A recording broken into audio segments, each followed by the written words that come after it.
pour les faits marquants dans l'actualité des Alpes du Sud à retrouver. On continue bien sûr sur le site d'ici.fr. Nous sommes à Monétier-Allemand, au bord de la Durance, avec Frédéric Robert, le maire de cette commune. Dans ce restaurant, on va d'abord parler de cela. Ce bar-resto, c'est son nom, qui a été sauvé, qui a pu être relancé avec des efforts de tout le monde, de la population et de la commune. C'est ça, voilà, ce sont des efforts conjoints entre la population qui joue le jeu, la commune et puis des commerçants qui ont cru en la possibilité de pouvoir gagner leur vie et subvenir à leurs besoins en venant s'installer dans cette petite commune rurale des Hautes-Alpes. Voilà. Alors vous, c'est un maire un peu assez atypique, avec une espèce de parler cash, de parler vrai qui quelquefois secoue un petit peu le landerneau, si je puis dire. C'est le cas encore ce week-end, puisque vous avez décidé d'accueillir ici pour une conférence François Asselineau. Oui, je suis très fier d'accueillir le personnage politique que j'ai soutenu à l'élection présidentielle, dans ses candidatures.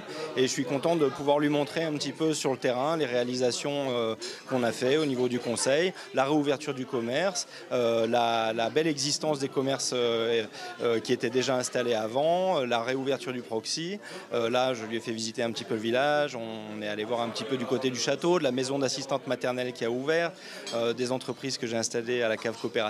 Et donc c'est vrai que c'est un vrai plaisir d'avoir un personnage politique national qui vient s'intéresser, qui tient surtout lui ses promesses, puisque ça a été le seul de tous mes pérégrinations en terre politique, ça a été le seul que j'ai trouvé qui tient vraiment ses promesses. Voilà, parce que pour l'anecdote, Frédéric Robert, dès qu'il croise une personnalité politique, lui propose d'abord de parler de Monétier-Allemand en vidéo sur les réseaux sociaux, ça a été le cas de nombreuses, et de venir évidemment se rendre compte de la ruralité et de nos territoires. Alors on va rencontrer François Asselineau, bonjour. Merci de prendre un instant. À l'image du maire qui vous accueille, voilà, votre programme il est fait de différents moments, des visites, des moments un peu plus formels comme la conférence sur le sujet évidemment des élections européennes et de l'Europe, et puis des moments conviviaux comme celui-ci. Absolument, voilà. Donc je suis ici à Monétier-Allemand avec mon ami Frédéric Robert, qui est un maire très, très dynamique, qui redynamise la commune.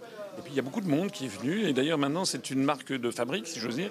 C'est que les réunions politiques que je fais drainent beaucoup de monde. Hier soir à Antibes, il y avait quand même 230 personnes. La salle était archi-comble. Alors que nous ne sommes pas en campagne électorale. Donc moi je suis en train de voir que l'instinct des Français est en train de se réveiller. Beaucoup de Français comprennent que ça va plus du tout, que ça part dans tous les sens. En fait, que le président de la République, excusez-moi, mais n'est pas à la hauteur. Et que les Français cherchent une solution politique. Et ils cherchent quelque chose de nouveau, et je pense que c'est nous. En attendant, depuis maintenant quelques semaines, ça démarre très très fort pour les élections européennes, pour l'UPR. Par exemple, là, dans cet établissement, de quoi vous ont parlé les gens spontanément? Quels sont leurs propos? Bien sûr, le fait que le président de la République c'est n'importe quoi, qu'il fait n'importe quoi, qu'il n'est pas digne de cette fonction, que les gens ont de plus en plus de mal à boucler les fins de mois, le prix du diesel, le prix de l'essence, que le président de la République, à l'évidence, quand il fait sa tournée là, d'hippopote, quand il parle à une dame qui a 75 ans et qui n'arrive pas à joindre des bouts parce qu'elle n'a que 500 € par mois, et en fait, il l'engueule quasiment en disant qu'elle n'a pas assez cotisé. C'est pas son rôle. De la même façon que ça n'est pas le rôle du président de la République lorsqu'il va à l'étranger de commencer à critiquer les Français. Je rappelle que le principe de la République, c'est l'article 2 de la Constitution, c'est le gouvernement du peuple, par le peuple et pour le peuple. Or, M. Macron ne fait pas le gouvernement du peuple, par le peuple et pour le peuple, il le fait le gouvernement des banques, des grands établissements financiers, par les grands établissements financiers et pour l'oligarchie financière. Est-ce que c'est dans ce type de village qu'on retrouve cette fameuse France du milieu dont on parle beaucoup, y compris le prix Goncourt, cette France qui va se mobiliser bientôt, d'ailleurs en partie le 17 novembre prochain? Alors pour le 17 novembre, nous on dit aux gens, je comprends très bien que les gens aillent manifester, mais simplement ce qu'il faut bien comprendre, c'est que cette manifestation du 17 novembre, moi, elle me laisse un goût d'inachevé, parce qu'on dénonce l'augmentation du prix de l'essence et du gazole, mais on n'explique pas le pourquoi. Actuellement, on est en train de taxer tous les Français dans tous les domaines, on est en train de prendre la richesse nationale, alors qu'au même moment, on laisse une évasion fiscale énorme se produire à cause de l'existence des traités européens qui nous imposent la libre circulation des mouvements de capitaux. De telle sorte qu'on est un peu dans la situation d'avant 1789. Les plus riches, en 1789, ne payaient pas les impôts. C'était les paysans, le tiers-État qui payait les impôts. Ben là, c'est la même chose. Les plus grandes entreprises, les plus grands groupes financiers font ressortir leurs profits dans des pays comme le Luxembourg, où il n'y a pas d'impôt sur les sociétés, et donc ne sont pas taxés. Et en France, ils font ressortir par des jeux d'écriture comptable, ils font ressortir en France des déficits. Donc ils échappent échappent à l'impôt. On estime qu'il y a au moins 60 à 80 milliards d'euros qui ne sont pas payés par ces sociétés. Et au même moment, on pressure le peuple français. Donc il faut que les Français comprennent ce qui se passe et aillent au-delà de la manifestation, qu'ils comprennent bien que tout ceci vient du fait que nous ne sommes plus maîtres chez nous, nous sommes dirigés par l'étranger, notamment par les traités européens. Alors on évoque et on parle un petit peu plus encore d'Europe avec vous dans un instant, mais pour l'heure on va s'attarder sur cette mobilisation du 17 novembre. Dans nos territoires par exemple, des blocages sont annoncés dans toutes les villes, à Manosque, à Digne, à Sisteron, à Gap, dans 3 lieux, à Briançon encore. Alors au cœur du sujet, même si on sent que ça dépasse ce sujet, c'est évidemment l'augmentation du prix du gasoil. Certaines grandes surfaces évidemment se sont engagées dans la brèche en proposant du carburant à prix coûtant. Nous avons rencontré par exemple un des patrons de supermarchés importants dans la région, le patron du supermarché de Tallard. Prix coûtant tous les week-ends, vendredi, samedi, jusqu'à la fin de l'année. Donc à partir de ce vendredi et jusqu'à la fin de l'année. Nous vendrons le carburant au prix auquel on l'a acheté. On a décidé ça parce que d'abord ça s'inscrit dans notre politique prix au niveau du carburant, puisqu'on s'efforce d'être les moins chers sur le département tout au long de l'année.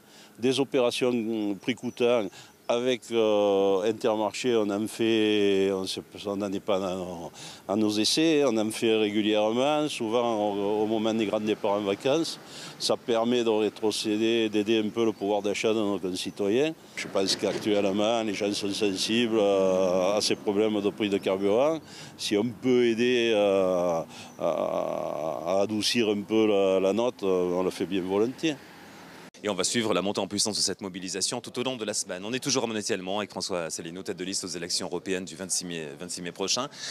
Votre propos, il est souvent perçu comme, alors que vous allez choisir mieux les termes que moi évidemment, mais comme souverainiste. Est-ce que c'est un terme qui convient ?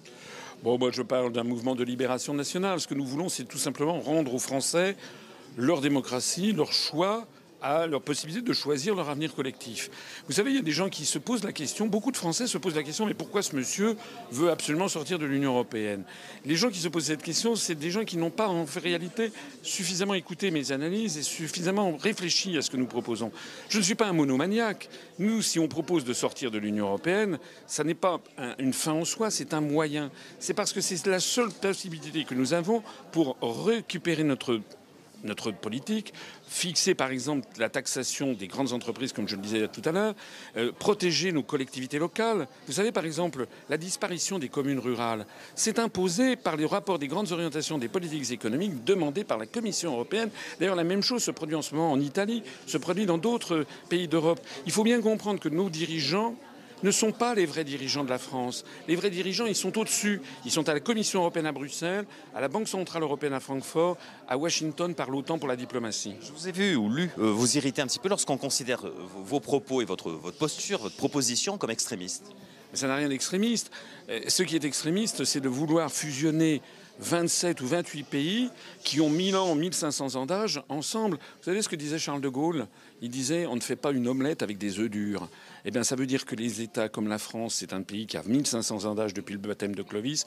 Nous avons notre langue, nous avons notre tradition politique, notre tradition syndicale, notre économie, notre agriculture, notre façon de concevoir l'État. L'État en France doit être un État qui assure la justice sociale entre les Français, l'égalité sociale entre les Français, avec des forts services publics. Mais ça, c'est pas du tout la vision que peuvent avoir, par exemple, les Danois ou que peuvent avoir les Néerlandais. Pourquoi vouloir de force nous imposer un modèle qui n'est pas le nôtre ? C'est pour ça que de toute façon, l'Union européenne va éclater. D'ailleurs, tous les Français commencent à comprendre que l'Union européenne est en train d'éclater parce que les problèmes se posent pas seulement en France, mais en Italie, en Pologne, en République tchèque, en Allemagne, en Grèce, etc.